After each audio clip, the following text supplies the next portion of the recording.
I really didn't want to make this video because I didn't want to admit that I was wrong. But here I am admitting that I'm wrong.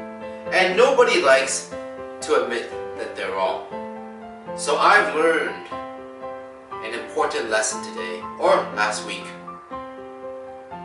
is to never make public predictions that can be so quickly overturned, and make more long-term projections. So as probably many of you, well, the 6 of you, my 6 viewers, probably 50% of that was myself reviewing and admiring my own work. But you probably know that GameStop is no longer at the 300 mark. In fact, last week I predicted that the shares of GameStop was going to rise because, number one, people were going to hold because they wanted to give the hedge funds and Wall Street a big FU. Turns out that might not be the case. And in hindsight, it's kind of obvious that this was going to be the outcome. Actually, I would say it was eventually going to be the outcome. I just didn't know it was going to be going down so soon. So hopefully you heed my advice last week and bought some options to hedge your bet. And hopefully you floored it at a reasonable return depending on what you bought it at. And for my brothers who bought it back at $400 per share,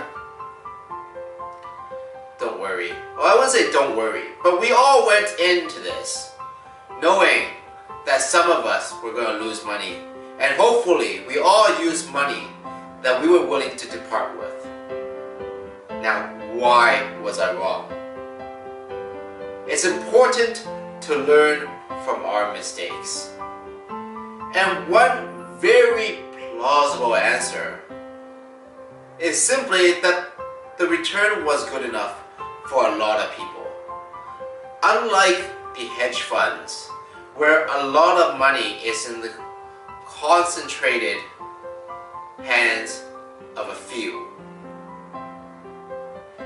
we, the retail investors, and those in the Reddit community are not as united.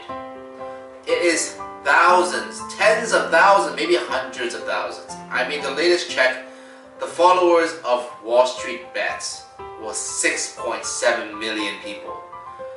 Those 6.7 million people probably don't all have money in GameStop.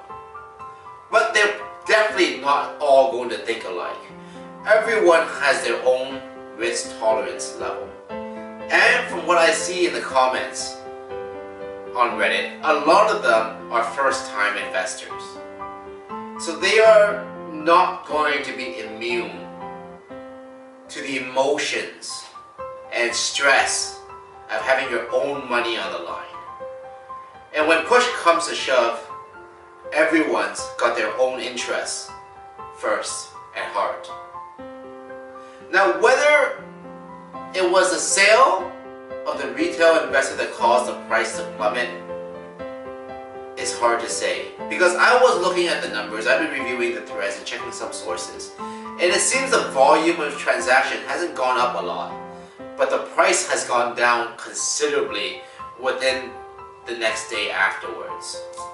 Right? Pretty much on the Monday, it went from 300 to 100, and then later on it went to 50 in a few days. It finally ended up at 60 something dollars at the end of the week. Right? So I'm not sure. It doesn't look like there was a huge major sell-off based on the volume data I saw.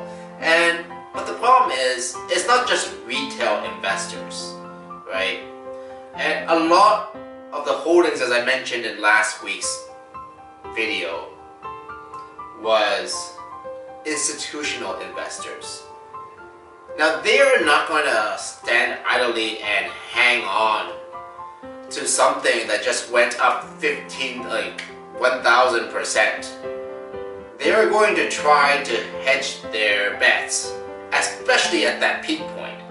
They're going to either sell it off or have some way of hedging, like putting in some options in. And I'm afraid that's what happened. It's probably more the institutional sellers selling it so it doesn't crash the market. Also to help their beneficiaries. I'm talking not about hedge fund. Hedge fund might have done that, but I'm talking about pension plans. All of these major investment bodies have a fiduciary responsibility to their beneficiaries, their clients, whether that be the teacher's pension plan or the company's retirement plan.